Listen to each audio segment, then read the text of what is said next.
live. So, hello everybody. Can you all type in the chat if you can either see or hear us? Apologies, it's taken us 10 minutes to get this started again. We are getting used to the joys of WebEx technology. You should be able to just sort of type hello, hi, I can hear you, smiles and stuff like that.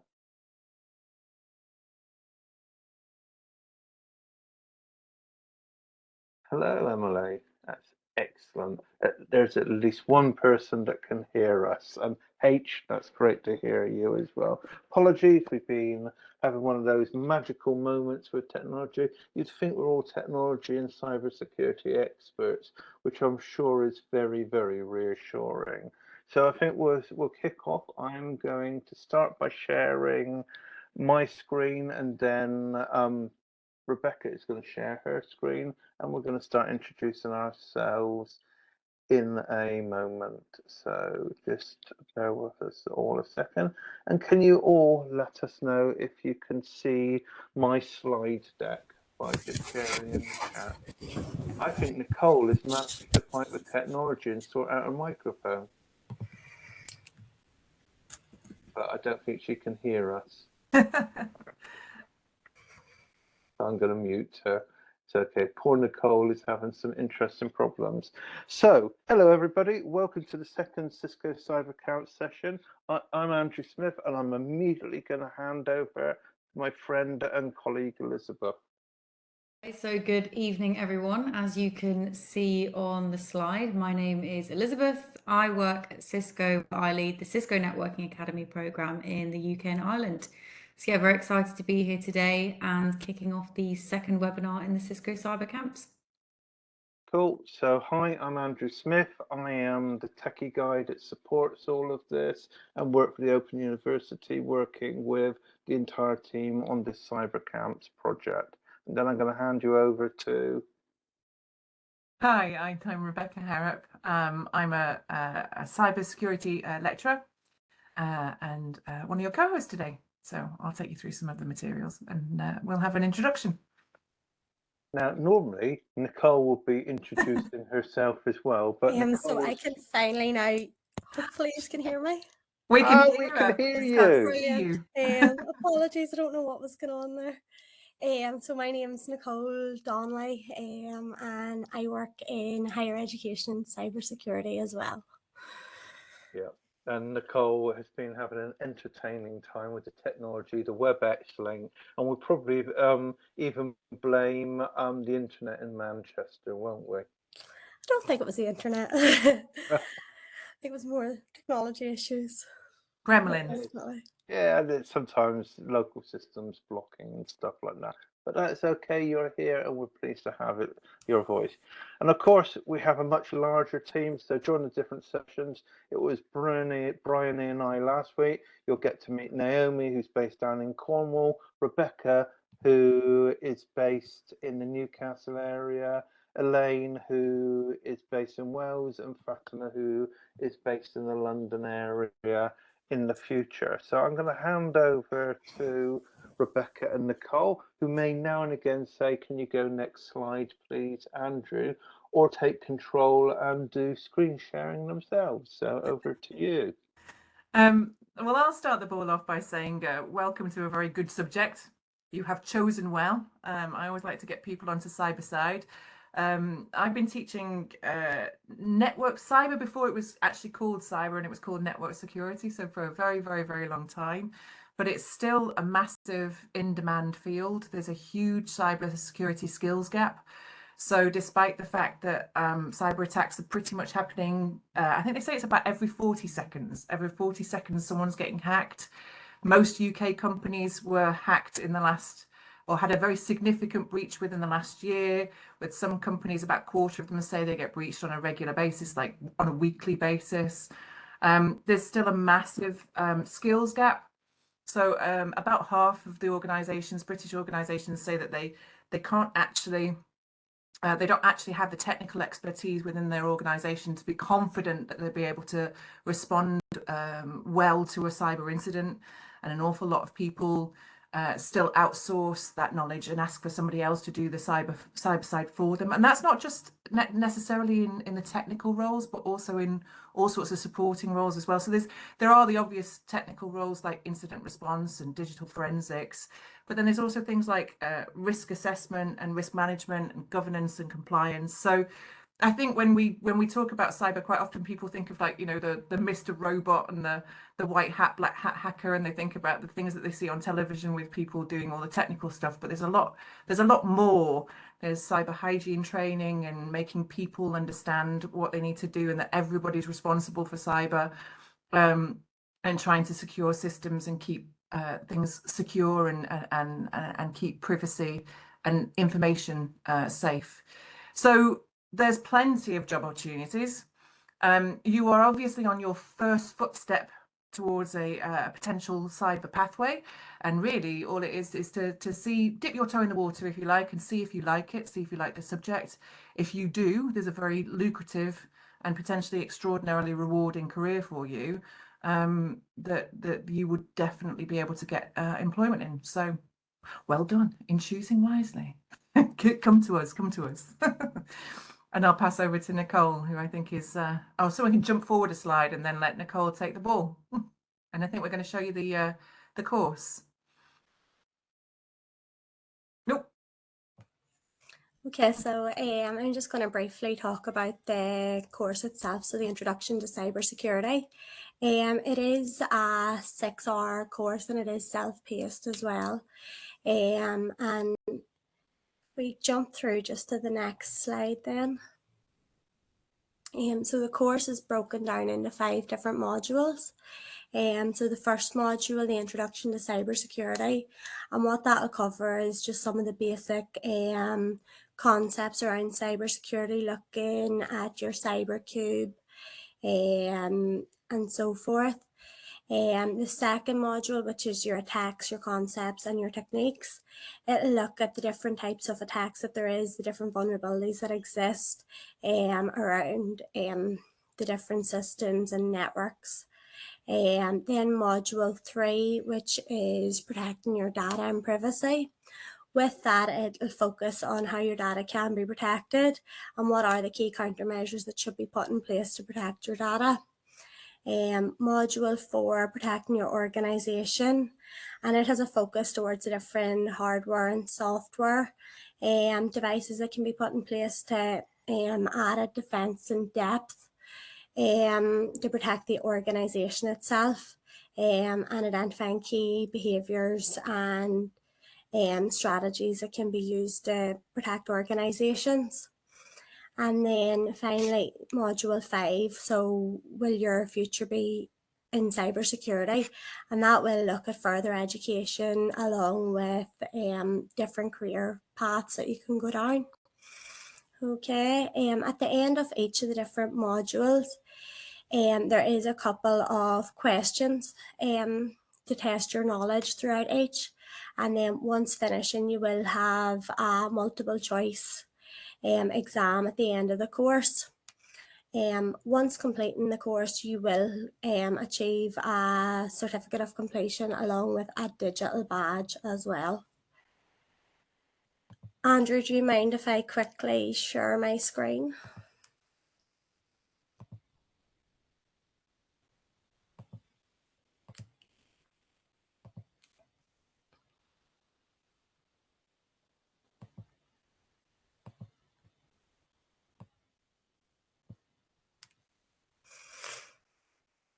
Hopefully everybody can see this okay. All good? Yeah, perfect. All right, so you can see within your I'm Learning or your classes section, you should hopefully have an introduction to cybersecurity. So if we click into that and onto the course, so Introduction to Cybersecurity, CyberCamps. It starts with a knowledge check, but you do see down the left-hand side of the screen that there is the different modules. So you can start off in one module and then come back at a later stage and work through and then the different areas. So within each module, There is a range of learning techniques, so you do have videos and then some text and images and diagrams. At the end of each, you will see that there is the quiz, as I briefly mentioned. All right, so each quiz will be slightly different. They are a mix of multiple choice questions. And then once you have worked your way through, you do see at the bottom, you do have your introduction to cybersecurity course final exam as well. And then end of course survey.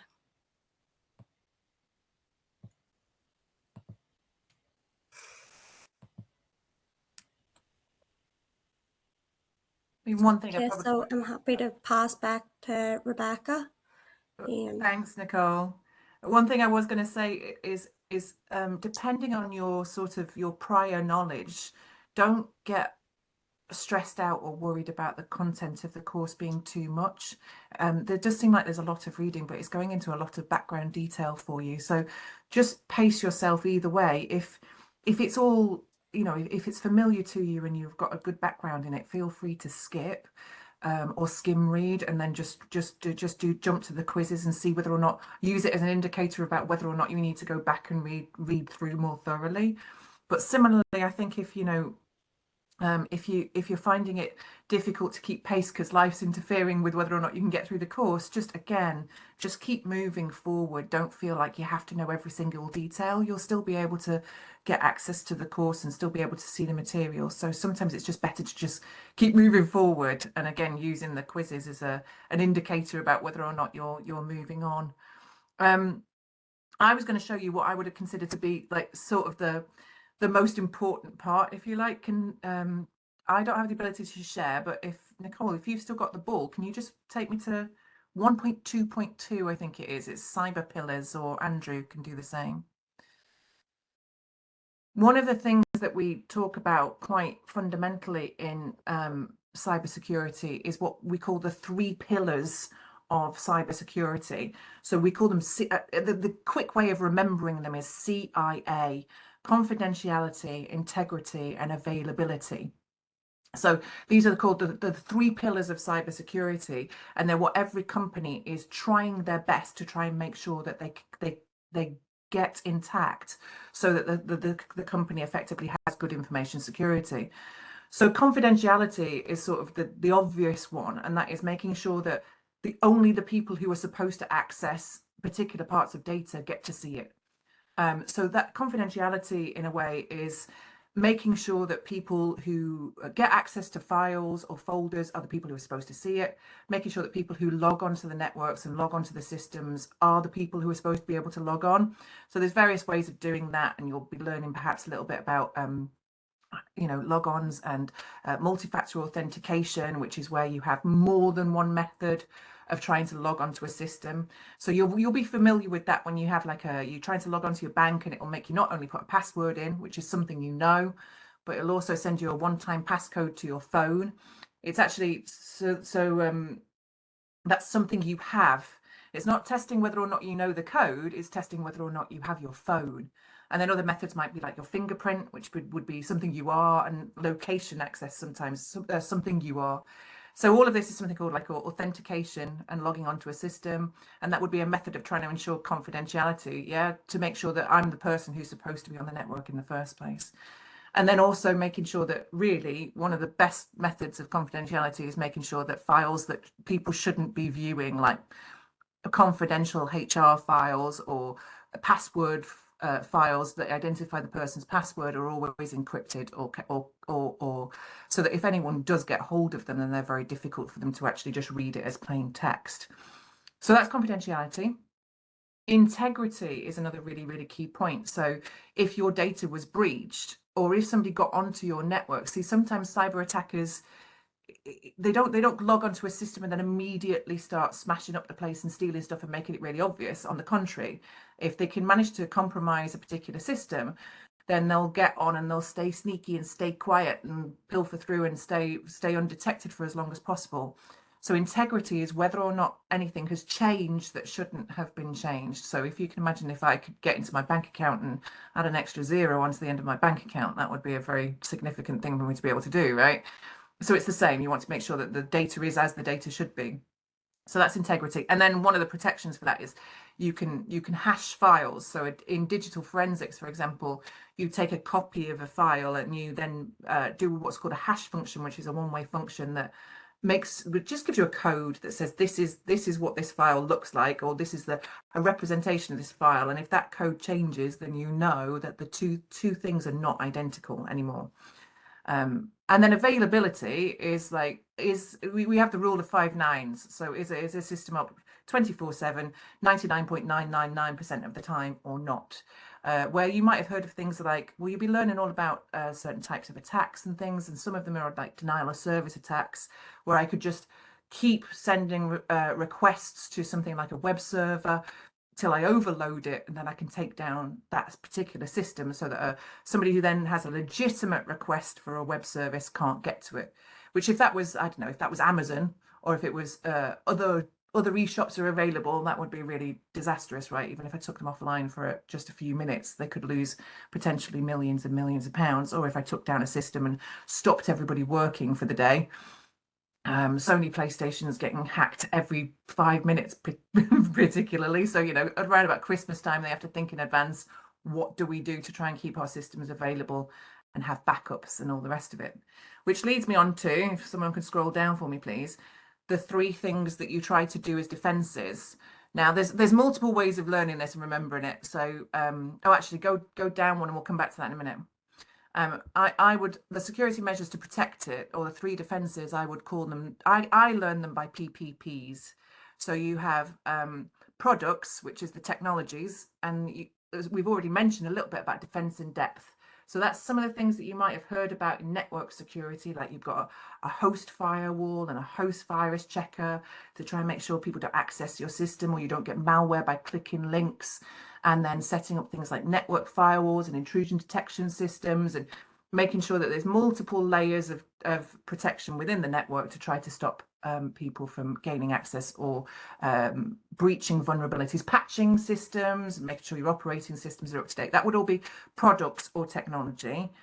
Then you have policies and procedures. So that's the bit, all those user agreements that we all skim past and then click agree at the bottom of it, all those network usage policies, those are our compliance and our agreements with an organization about the things we're supposed to do. We might not always do them, but we're supposed to do things like, if we're working from home, we should be encrypting various files before we send them back and forth, or we should be using a VPN if we're sitting in a coffee shop and we're working remotely, right? So that we can try and do things to keep things secure. And then last but not least, there's people, or they're calling it awareness training and education. And it is pretty much about that. It's what we would traditionally call cyber hygiene. Do your people know? Because some people say that people are the weakest link, but I actually like to flip it and say, actually, people can be the company's biggest asset. Do they know enough to know not to click the link, not to fall for the DPD delivery driver sends you a text and click this to see when your parcel is coming? If you learn to spot a scam, if you learn to spot a pretext for downloading something malicious or going to a dodgy website, then your people will actually stop things from coming on your network in the first place. And this is all called the CyberSecurity Cube, or the Macumber Cube. And then the last bit of it, and then I will be quiet because of time, but if you can go to the middle, is the states of data. Now, here's a question for you, and you can answer in my chat. I'm going to give you 3 examples. You've got data at rest. So that's data when it's like stored on a computer system, or stored on a hard disk drive, or it's stored on a server somewhere. It's a database or something that I've saved or offloaded. You've got data in transit. So that's like when I'm WhatsApping it back and forth to somebody, I'm emailing it back and forth. Or data in process, like I have an open Excel spreadsheet on my computer. Which one do you think is the most vulnerable? Data at rest, data in process, or data in transit? Have a quick go. What are you going for? Rest, transit, or process? I'll give you a clue. It's kind of counterintuitive. Oh, Andrew's going all of them. Go on, what do you think? What do you think? Which one do you think is the most vulnerable? When it's at rest, so when it's stored on my hard disk drive, when it's in transit, or when it's in process? So when it's on my computer. So a lot of people are going in transit. Keep shouting them. Keep shouting them. Keep going. I think that intuitively we do think that it's in transit, and in certain circumstances, if you haven't followed your compliance, then you're probably right. But most end-to-end messages, if you think about it like a WhatsApp message, when it's end-to-end, it's encrypted. So if you had a WhatsApp message going from end to end and I intercepted it like a man in the middle attacking the middle, it should be encrypted, right? You'd have to have hold of the phone or the end device in order for it to be able to you to be able to read it. If it's in storage, so if it's on the hard disk drive and you've got to get into my computer to do it, or it's on the web server, or it should be secured by various other bits of network security. But if it's in process, if it's open on my PC and I get up and walk away and go to the bathroom, or you come and raid my house and my computer is already logged on, then at that point it's actually open on my PC and any passwords or encryptions are already done. So sometimes you have to sort of think through the way in which the actual data is being stored and whether or not it's actually got some encryption on it, whether or not it has password protection or other things in place. But those are the three states of data. So data in process, data at rest, and data in transit. And there's your, of all of the things that we keep talking about through all of the rest of it, we keep coming back to these things. So we'll talk about like processes, and we'll talk about people management, and we'll talk about products.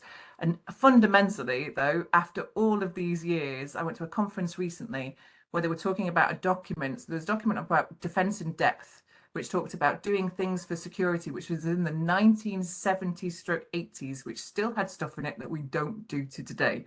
It had all the things about multi-factor authentication and all of the general good sense things that we ought to do with our information in order to keep it secure.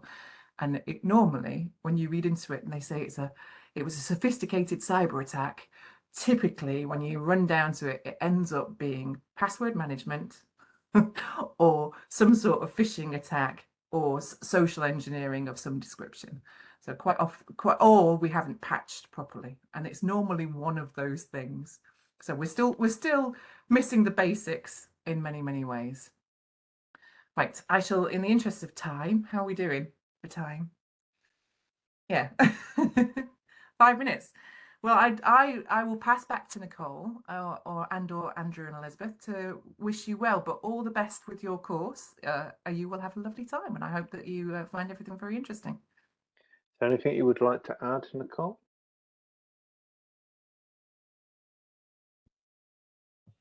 No, I think Rebecca has covered the main points around the cybersecurity cube there. Fantastic. Anything you would like to add, Elizabeth? All good from me, just that I'm always learning something new. Yeah, I think I need to enroll myself and go along through the CyberCamps as well. It's very useful. So what you've all learned is that this short course gets you started on the cybersecurity pathway. It's 6 hours long.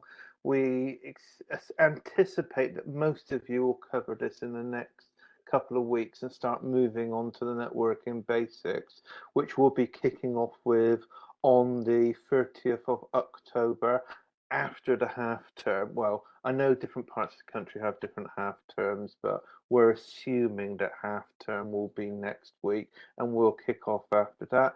The session will be recorded, which means that, like this session, once I hit the stop button, it will be uploaded within a couple of hours. It will be recorded and it will be available to everybody to watch in their own comfort. So I'd just like to say thank you very much, Rebecca, Nicole, and Elizabeth, and hi Elaine for lurking in the background, who will obviously be joining us in one of the later sessions. With no further ado, I'm going to stop the recording and stop the webcast.